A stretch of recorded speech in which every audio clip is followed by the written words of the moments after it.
ओम गुरुर्ब्रह्मा गुरुर्विष्णु गुरुर्देव महेश्वरः गुरुर्साक्षात् परम ब्रह्म तस्मै श्री गुरुवे नमः। आज की कथा शिव पुराण में शिवजी द्वारा शंखचूड़ का वध। अपनी सेना के भीषण संहार को देख के दानव ने बड़ा क्रोध किया और उसने महादेव पर अनेक अस्त्रों का प्रहार किया। फिर अदृश्य हो माया से भय दिखाने लगा, जिसे देवता समझ ही नहीं पा रहे थे। वो अदृश्य होके ऐसा माया दिखाने लगा जो देवता समझ ही नहीं पा रहे थे। परंतु शंकर जी ने उनकी माया समझ ली और तुरंत माया को नष्ट कर दी। एक बाण काटी सब माया। माहेश्वर ने उसके वध के लिए अपना त्रिशूल उठा लिया, जिसको सहन करना तेजस्वियों के लिए कठिन था। वह शंकर भगवान का त्रिशूल चाहे तो पूरे संसार को ले कर सकता है, प्रलय मचा सकता है। उन त्रिशूल में इतनी बड़ी शक्ति है। ऐसा त्रिशूल उठा करके शंखचूड़ पर प्रहार करना चाहे। कौन? शंकर भगवान। उसी समय आकाशवाणी हुई कि हे माहेश्वर, अभी इस शूल को इस पर मत चलाओ। यह त्रिशूल चलाने की अभी आवश्यकता नहीं। आप वेद मर्यादा को नाश कर देंगे। मर तो जाएगा शंखचूड़, लेकिन वेद में जो लिखा हुआ है उसका मर्यादा नहीं रहेगा। जो वेद शास्त्र में लिखा है उसके अनुसार चलना चाहिए। अभी के समय लोग जो वेद शास्त्र को नहीं मानते हैं, जो उपन्यास में लिखा हुआ है, जो इतिहास में लिखा है, उसको खूब अच्छे ढंग से मन लगा करके पढ़ते हैं, उसका अनुकरण करते हैं। मोबाइल में जो आता है उसका अनुकरण करते हैं, टीवी में टेलीविज़न में जो आता है उसका अनुकरण करते हैं, लेकिन जो वेद शास्त्र में लिखा हुआ है उसका अनुकरण नहीं करते। कहते हे शंकर, हे महादेव, अगर इसका अनुकरण आप ही नहीं करोगे तो कौन करेगा? अगर आप त्रिशूल चला जाओगे तो कोई बचेगा? इसलिए इसकी चलाने की कोई जरूरत नहीं। आकाशवाणी हुई। काली भी उतनी बलवान थी। काली चाहे तो पूरा दुनिया को नष्ट कर सकती है, सारे संसार को नष्ट कर सकती थी। काली चाहती तो शंखचूड़ को मार सकती थी, लेकिन काली को भी आकाशवाणी में कहा गया, हे कालिके, अगर तुम शंखचूड़ को मार देते हो, इसका बिना तो शिवजी के हाथ से लिखा हुआ है, तब तो हमारा शास्त्र और वेद झूठा हो जाएगा। तो जिसके हाथ से लिखा हुआ है उसी के हाथ से मृत्यु होगी। इसमें आप कुछ नहीं कर सकते। यही बात वो काली माता ने शिवजी को जाके बताए। तो शिवजी मैदान में आए तो शिवजी भी तो वैसे ही किए, त्रिशूल उठा लिए, ये त्रिशूल से मार दूं। तो फिर इनको भी तो आकाशवाणी किया गया, जो त्रिशूल उठाने की जरूरत नहीं है, मरना तो आप ही के हाथ में, लेकिन और कुछ है लीला, ये त्रिशूल मत उठाओ।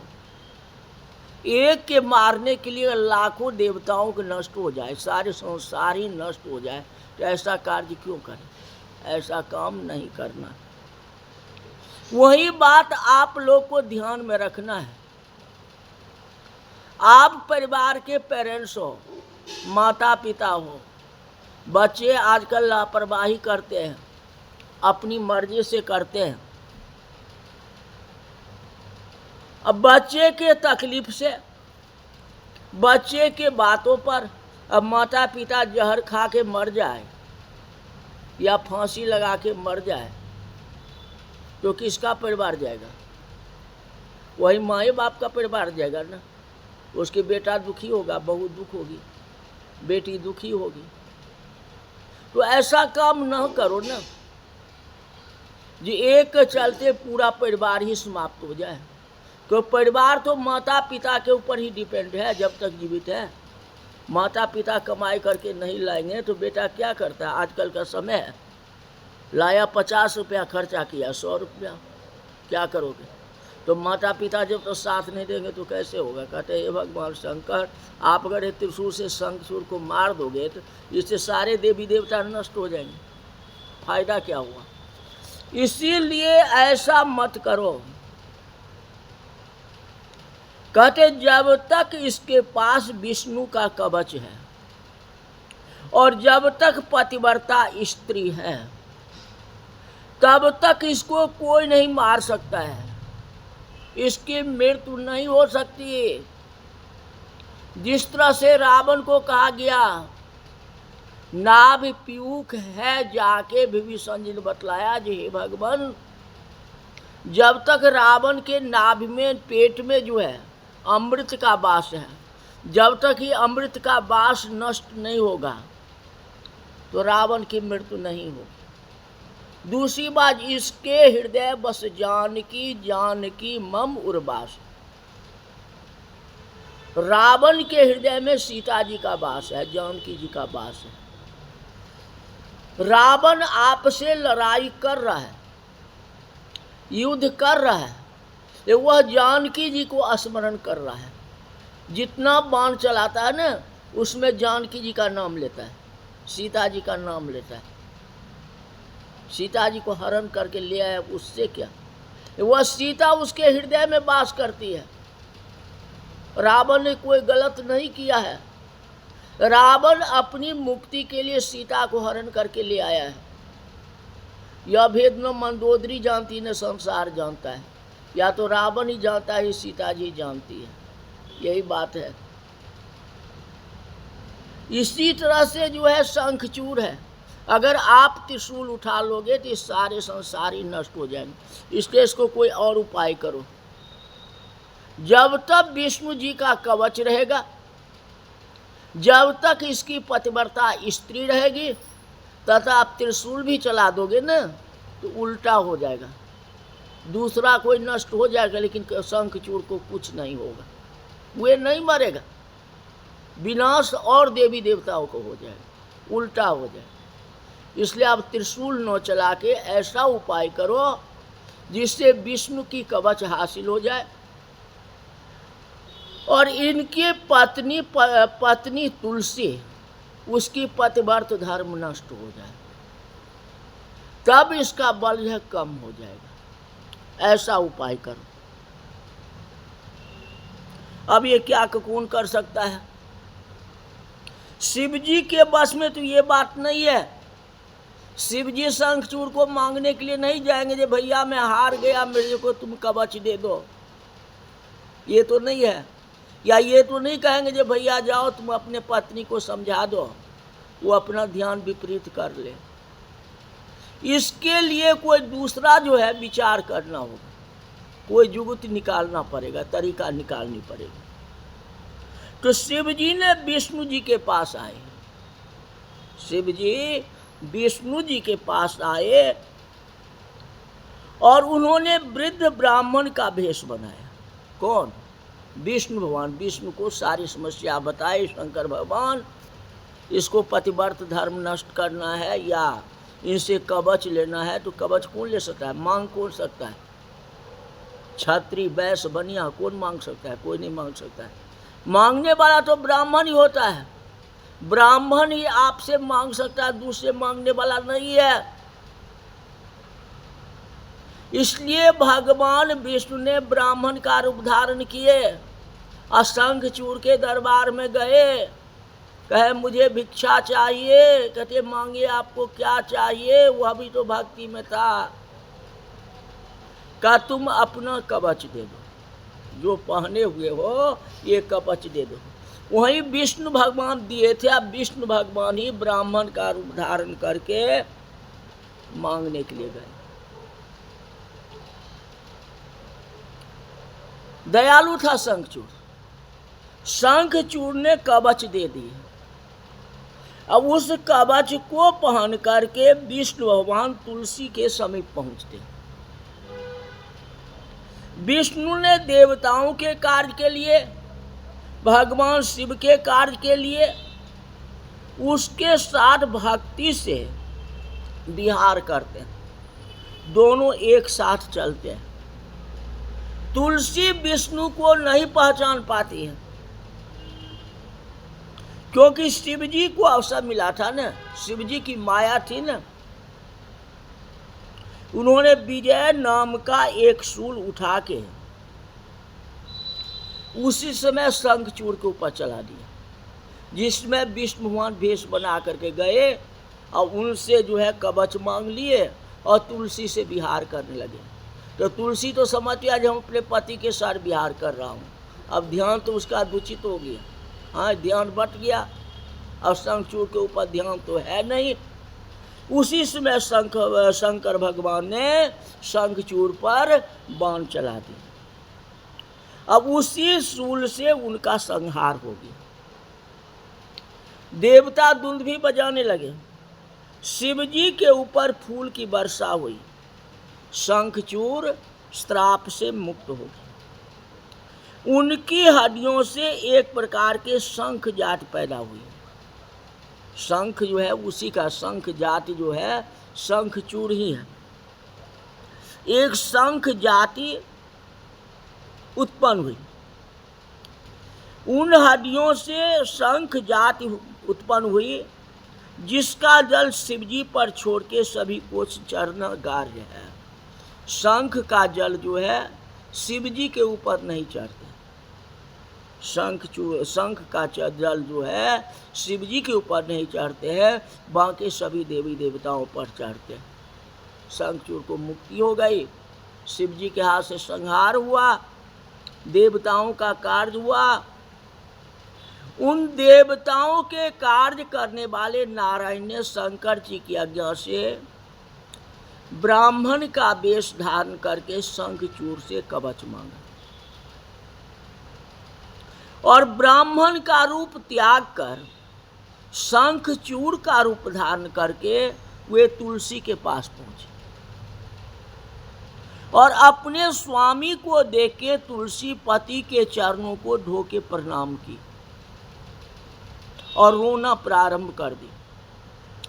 फिर रत्न सिंहासन पर बिठा करके मंगलाचार कराया, उनको खाने के लिए पान दिए, युद्ध के समाचार पूछने लगे।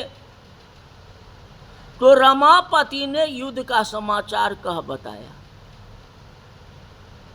जो ब्रह्मा जी ने और हम शंकर भगवान को संधि करा दी, इसीलिए मैं अपने घर चला आया और शिव जी शिवलोक को चले गए। आपस में समझौता हो गया, लड़ाई नहीं करना है। ऐसा कि जगतपति ने शयन कर उनके साथ विहार भी किए। समझा, हमारा पति है, का युद्ध क्यों बंद कर दिए? कहा जी आपस में संधि हो गई, सामंजस्य हो गया, लड़ाई बंद हो गया, इसलिए घर चलाया। पान सुपारी खाए, शयन कक्ष में गए और तुलसी के साथ विहार किया। तो विहार करते करते तुलसी को मन में कुछ भ्रम हो गया और तुलसी को पता चल गया ये हमारा पति नहीं है, ये कोई और है। तुलसी के श्राप के भय से विष्णु जी अपना रूप प्रकट कर लेते हैं। इतना काल तो भेष बदले हुए थे, हाँ, अब यह रूप बदल लेते हैं। तुलसी ने यह रूप देख के और अपना पतिव्रत भंग हुआ जान करके बहुत क्रोध किया और कहा कि विष्णु तुम्हारे पास दया नहीं है, रख दी, तुम्हारे पास दया नहीं है। एक तुम्हारा मन पाषाण के समान है। तुमने मेरे सतीत्व धर्म को भंग कर दिया और मेरे स्वामी को वध कर दिया वध करवाया है, क्योंकि विष्णु तो नहीं मारे हैं, शिव जी मारे हैं, तो हमारे स्वामी को तूने वध कराया। अतएव मैं तुम्हें श्राप देती हूं कि तुम पत्थर हो जाओ, क्योंकि तुम्हारा हृदय पत्थर के समान हुआ। जो किसी के पत्नी को सतीत्व को भंग कर दिया, तुम्हें दया नहीं आई। अगर भगवान विष्णु को दया न आवे, भगवान को दया न आवे, तो पत्थर को दया आएगी क्या? पत्थर को तो दया नहीं आ सकती। इसलिए आज से तुम पत्थर हो जाओ, मैं तुम्हें श्राप देती हूँ। तुम दया सागर कहना व्यर्थ है, अब दया निधान नहीं हो, तुम करुणा निधान नहीं हो, तुम पत्थर निधान हो, पत्थर हो जाए। अब खूब रोने लगी। उनके विलाप को देख विष्णु जी ने शंकर जी का स्मरण किया कि अब क्या हो गया, मैं तो इसका जवाब दे नहीं सकता, अब दूसरा कौन जवाब देगा। शंकर जी शीघ्र ही वहां प्रकट हो गए और दुखियारे तुलसी को देख करके, 2 मिनट सुन लो, जगत की नश्वरता समझाते हुए तुलसी को तपस्या का फल दिया। पतिव्रता थी ना, पति की भक्ति करती थी ना, उसका फल शंकर भगवान दिया। कहते हे तुलसी, अब इस शरीर को तुम त्याग दो और ये शरीर को त्याग कर हरि के साथ विहार करो। इस शरीर से तो विहार नहीं कर सकते हो, तो दूसरा शरीर बना करके विहार करो। तुम एक रूप में नदी हो जा, एक रूप में नदी हो जा और दूसरे में वनस्पति बन जाओ। तुम दिव्य रूप धारण करके सर्वदा हरि अंश से क्षीर सागर में भी पत्नी होकर के रहेगी। तो एक रूप जो है वृक्ष है, वृक्ष में तुलसी है, और एक रूप नदी है जो गंडकी नदी है, वो अभी तुलसी है। जिस गंडकी नदी में शालिग्राम जी मिलते हैं, जहाँ जाने पर तुमने जो हरि को श्राप दिया है, इसके प्रभाव से तुम गंडकी के किनारे पर पाषाण रूप में स्थित रहेंगे और वहाँ पैने दांतों वाले करोड़ों कीड़े उनके शिला को छेद करके उसमें चक्र बना देंगे और उसका नाम होगा शालिग्राम। इस प्रकार समझा के शिव जी अंतर ध्यान हो गए, तुलसी प्रसन्न हो गई, उस शरीर को त्याग कर दिया और वृक्ष का रूप धारण कर लिया, जो हम कहते हैं तुलसी महारानी नमो नमो। कहते हे कमलापति के साथ वो बैकुंठ गए और गंडकी नदी होकर के बह चली, गंडकी नदी होकर के बह चली। विष्णु जी उसके किनारे में जो पत्थर हो गए। वही गंडकी नदी, वही तुलसी है, वही तुलसी है, और उसके किनारे में जो है पत्थर का रूप धारण कर लिया, जो शालिग्राम के रूप में है। इस तरह से आज की कथा यही तक रही। वो शंकर भगवान की जय।